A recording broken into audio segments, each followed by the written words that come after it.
I would add to that really quick because I think that that's important when you're talking about relationships.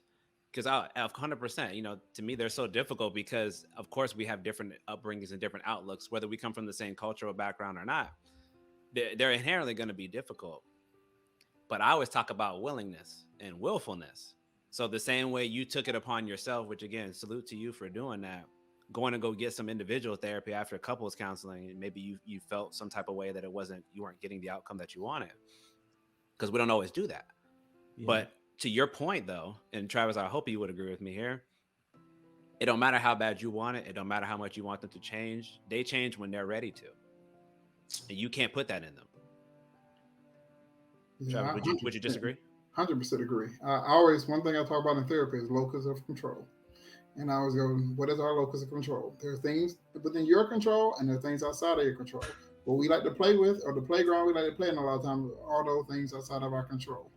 So all you can do is work within the context or work within the confines of what you can control. You have to begin to accept those things in order to allow those other things to move away or to kind of acknowledge them for what they are. Sometimes people are not bad people. Sometimes it's just outside of your control because of their behavioral structure, their belief system, their value system. You just have to acknowledge for what it is and go, well, this is my belief system. This is how this is.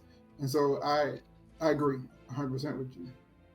No, that's beautiful, man. And I like the way you kind of broke that down too, for anybody who might have not been familiar with the jargon.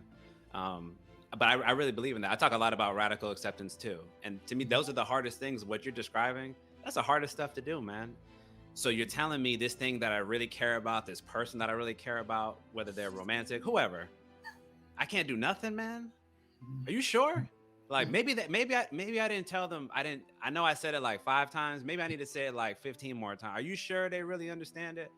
Sir, it's not within your ability to manipulate that person into seeing things from your perspective or to recognize something that they can't see.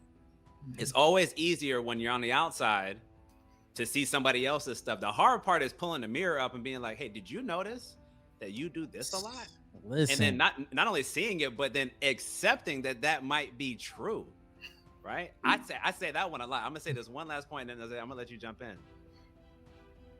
This is a platform thing, so forgive me. I have to say this. I always say we have to always budget room in any conversation dealing with any person that we could be wrong. And the reason why I say that is because if you're willing to do that, you're willing to hear outside perspective, and it's easier to come to resolution because you're not stuck in seeing everything your own way. And I really, really hope, because of what both of you just said, that sinks into somebody's mind.